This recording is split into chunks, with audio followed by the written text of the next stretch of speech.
At the start of the anecdote, a face on the news looking through his notes. A rose in a retrograde motion. In the end, we will suffer like we should.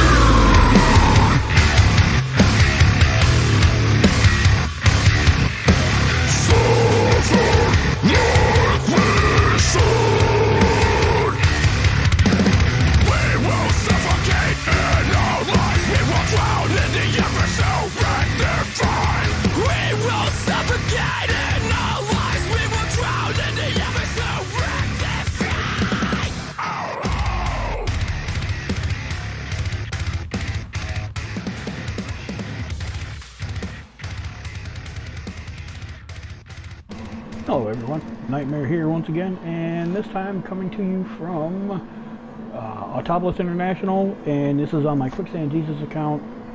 We were running a daily race here. It was a daily C with the 86 GT Limited, and so yeah, we're gonna go check this race out, and hopefully something good happens.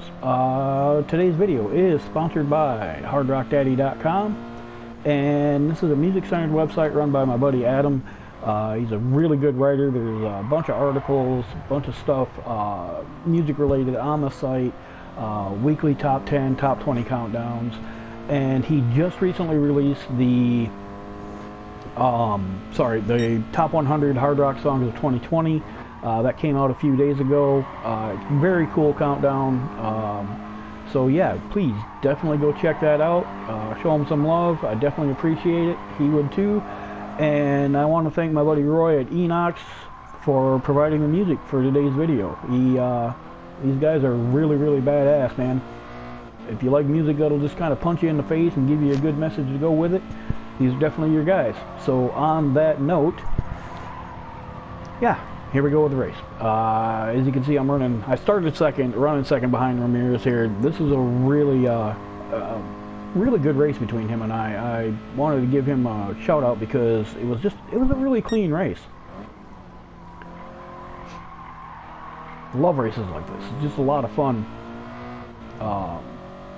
Just to have somebody race you as clean as you want to try and race them.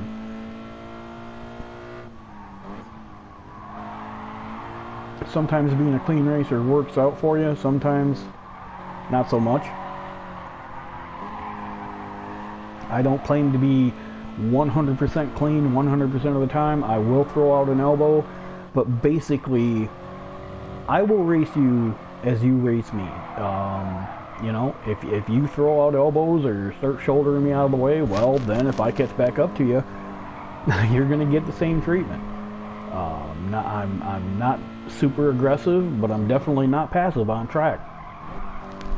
So this race, a lot of people don't care for this track, but I happen to like this track.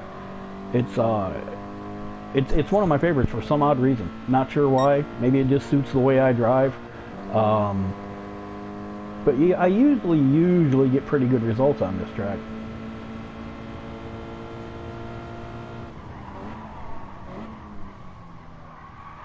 This turn has to be one of the more difficult turns on the entire game. You got that blind right-hander. If you miss your braking point by even a little bit, you got the Sahara Desert over to your left. You know, there's this sand for miles over there. So it's yeah, it's a difficult corner to get right. Especially in a car like the 86 that wants to, you know, the weight transfer on it's odd, so it wants to slide all over the place sometimes if you don't hit things just right. You have to be very precise with this car a lot of the time.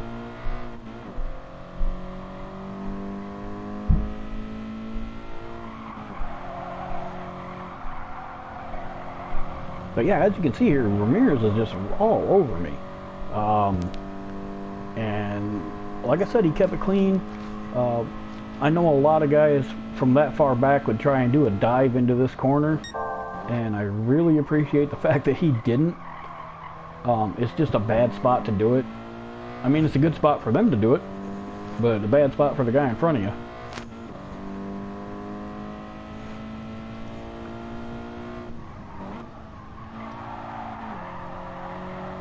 That's another tricky corner right there to get right. you're going downhill. The turn itself, the turn in is downhill. So it's tricky to get that one right too, with as far as your braking point and the amount of speed you carry into that corner.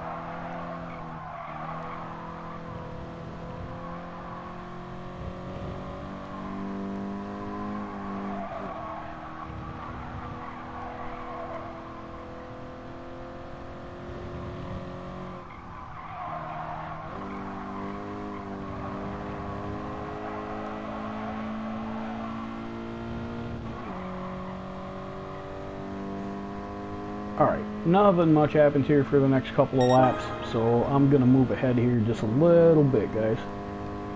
Alright, so back we are. As you can see, Ramirez is crawling right up my bumper here. I believe that my British friends would say he's right up our trumpet. But again, you know, nice and clean. Didn't bump me, didn't hit me, didn't try to shove me out of the way. And again, you know, big shout out to him for that.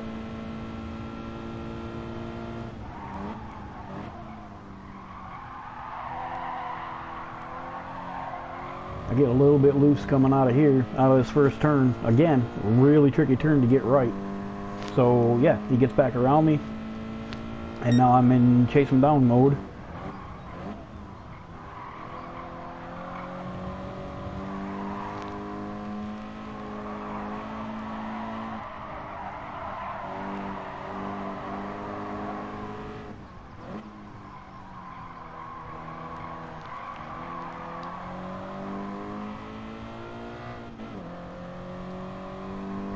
As you can see by the timing list over there, it's back and forth, first and second.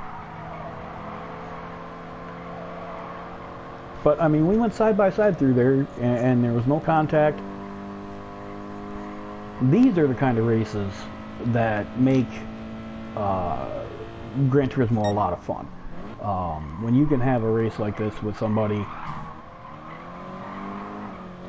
That right there, I'm not entirely sure what that was. I think he lagged just a little bit and just wanted to come on to out and got me.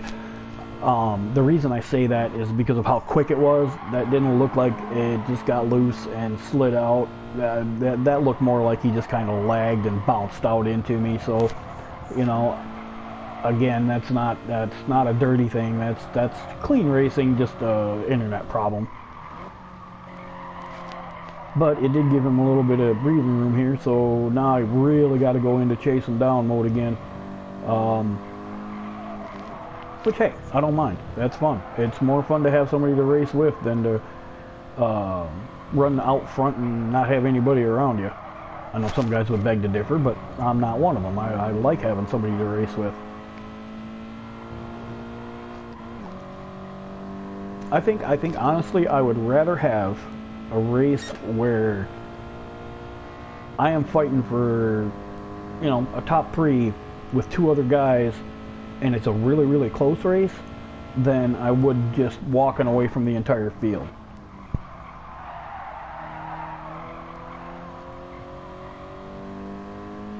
Maybe I'm weird that way. If you think that's a strange thing, let me know in the comments. I mean, you know,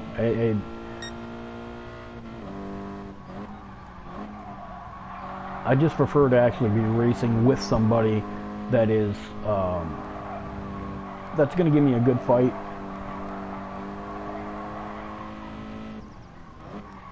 Especially if it's a clean fight.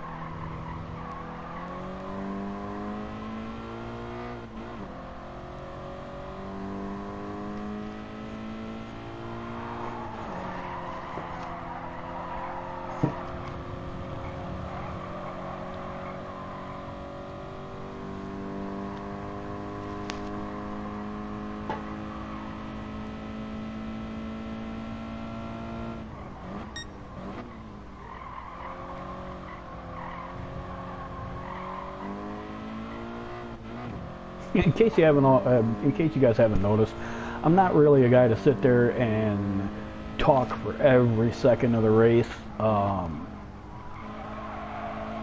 know a lot of guys can do that. I don't script my stuff, so everything I say is pretty much just off the cuff. You know, whatever happens to come to mind. Sometimes there's going to be gaps where I don't say much of anything and just let the racing do the talking. It's great if somebody can pull that off, where they can just have something to say every second of their replay of their video. That's awesome. The guys who can do that while they're racing, man, to me that's flat impressive, because I simply cannot do that. But yeah, I'm not gonna sit here and pretty much talk to myself for the 15 minutes or whatever this video is and just ramble on just for the sake of having something to say. That's just not my style.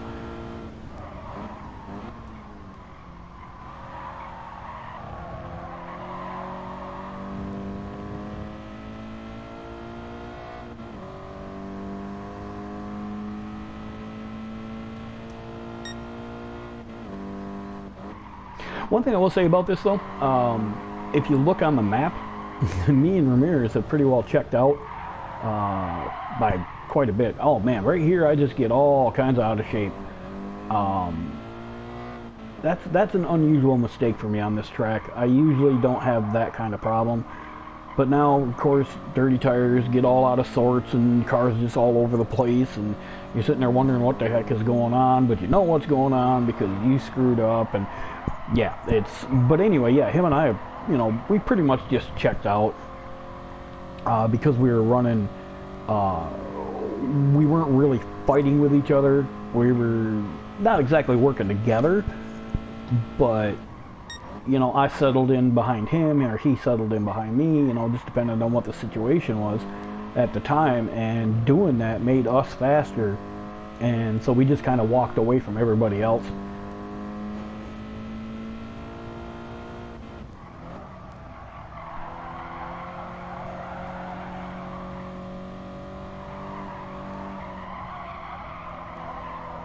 See, this is one of those races where the tire wear was set pretty high. I think it was like 9 or 10 the tire wear was set on for this race, and so even on the sports hard tires, it was chewing them up pretty good.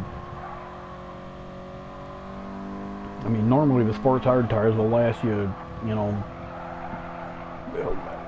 30, 40 laps, depending on the tire setting. If it's under 5, they last pretty much forever.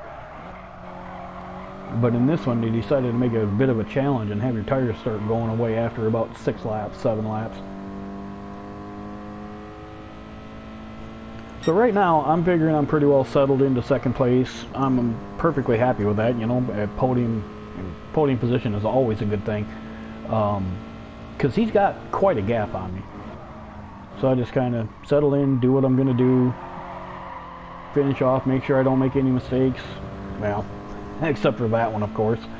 But yeah, just run my race, finish it off, settle into second place here, be perfectly happy with that, no complaints. I know I had a good clean race with him, and so, congratulations to him. If he takes a win, that's awesome. He deserves it, because there was nothing dirty about it. A lot of times guys will take victories, but for me, if you have to make dirty moves for a win, there's no honor in that. To me, that's a loss.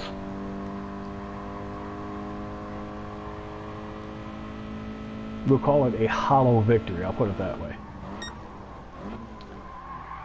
I don't know what happened to him here. He just, I honestly don't know.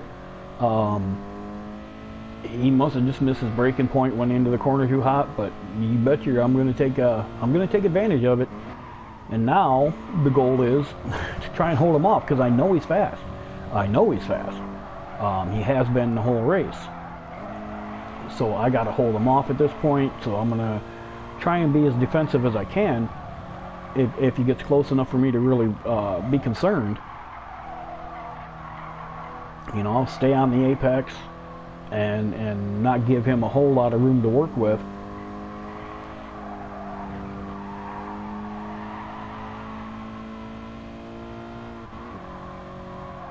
So as I come out of the last turn here, as long as I don't screw it up, which I almost do, slide out just a little bit, but yeah, so I wind up taking the victory here. If you guys like what you see, like what you hear, love the dulcet tones of my voice, whatever the case may be, please do hit that like button, subscribe if you want. If not, that's fine. Leave a like, leave a comment, hit the dislike. Hell, any of the above helps out the channel. So I do appreciate it, guys. Thank you so much for watching, and until next time, this is Nightmare. Peace.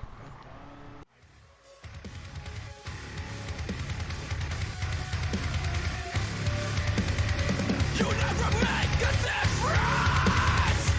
God made his decision. At the start of the anecdote, a face on the news looking through his notes. A rose in a retrograde motion. In the end, we will suffer like we should.